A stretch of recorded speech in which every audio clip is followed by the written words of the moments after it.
Bonjour tout le monde, aujourd'hui je vais vous faire un discours, mais tout d'abord je voulais m'excuser encore une fois pour l'état de cette pièce qui est non seulement mon bureau mais aussi un studio photo et finalement c'est la maison de mon petit lapin, Rabbit de Niro. Voilà, il est très heureux de faire partie de notre vidéo aujourd'hui comme vous pouvez le constater.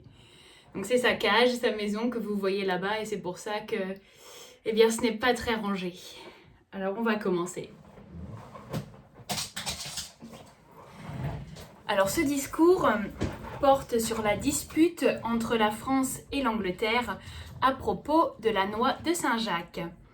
C'est un discours que j'ai écrit pour l'université de Leeds pour être un discours consécutif. Il dure à peu près 5-6 minutes.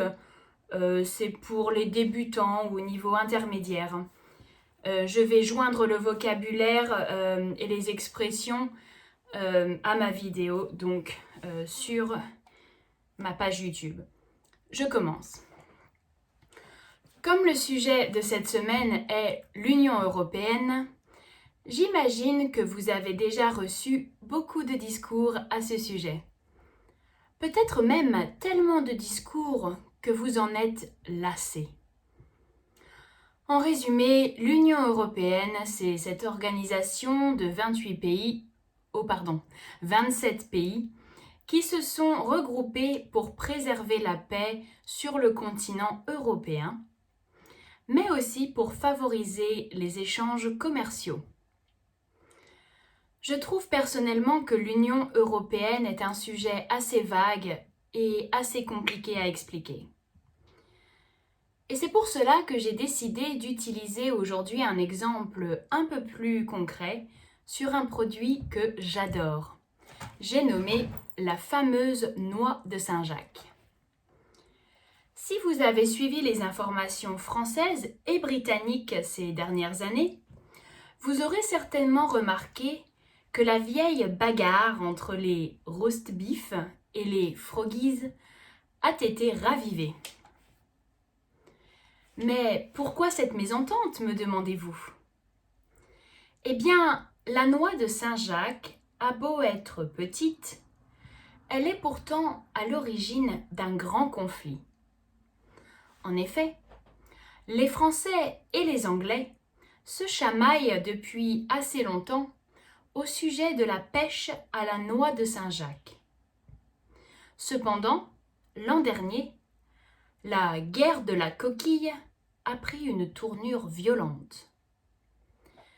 L'été dernier, un chalutier français a attaqué un chalutier anglais. Les marins français se sont mis à jeter des pierres sur l'équipage britannique qui n'a pas tardé à riposter. Mais pourquoi une telle bataille navale? Eh bien, parce qu'au large des côtes normandes, au nord de la France, se trouve une zone de pêche longue de 40 km. Cette zone de pêche est très convoitée. Dans cette zone de pêche, la coquille Saint-Jacques foisonne. Cette zone de pêche est séparée par une ligne imaginaire. Au-delà de cette ligne, les Français doivent partager leur site de pêche avec les Anglais. Et c'est de là que vient le conflit. Les Français sont en colère, notamment après l'Union européenne, puisque selon eux, les règles devraient être les mêmes pour tout le monde et qu'elles ne le sont pas. En effet, les Français n'ont pas le droit de commencer à pêcher avant le mois d'octobre, alors que les Anglais, eux, n'ont pas de date précise et peuvent pêcher n'importe quand dans l'année. C'est-à-dire que dans cette zone de pêche partagée à la fois entre les Anglais au nord et les Français au sud, les Anglais ont commencé à pêcher plusieurs mois avant les Français. D'ailleurs, l'an dernier, 8 bateaux anglais ont pêché l'équivalent de 300 bateaux lors d'une année moyenne. Et donc, quand est venu le tour autour des Français de pêcher, il ne restait pas grand-chose. Le problème, c'est que de leur côté, les Anglais sont dans leurs droits puisqu'ils n'ont pas de date de pêche d'imposer. Alors on peut se demander si le Brexit ne risque pas d'envenimer la situation. Eh bien, d'un côté, le Brexit pourrait être une solution à ce problème, puisque la ligne imaginaire qui sépare la zone de pêche communautaire se transformerait en ligne dure ou hard border.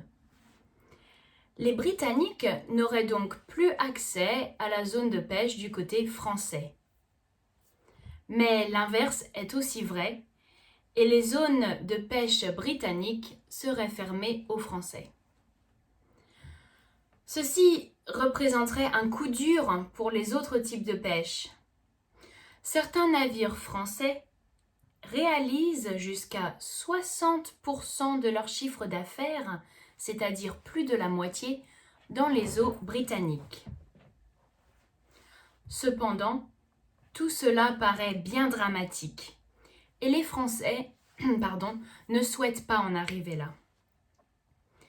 Ceci demande simplement à ce que les Anglais respectent le même calendrier de pêche. Ceci permettrait à la fois une meilleure entente, mais également de préserver l'espèce, la coquille Saint-Jacques, puisque celle-ci est désormais surpêchée. À vrai dire, les conséquences de la pêche britannique sont très difficiles à estimer. Cependant, la prudence est de mise en matière de ressources, avec une situation qui peut rapidement se dégrader. Si la guerre de l'été dernier entre Français et Britanniques ne reflète pas l'importance de la pêche dans le budget européen, qui représente en effet moins de 1% du PIB, produit intérieur brut de l'Union européenne, eh bien, elle n'en a pas moins un impact politique. Et cette pêche sera sans doute l'une des questions les plus discutées prochainement entre Londres et Bruxelles. Je vous remercie.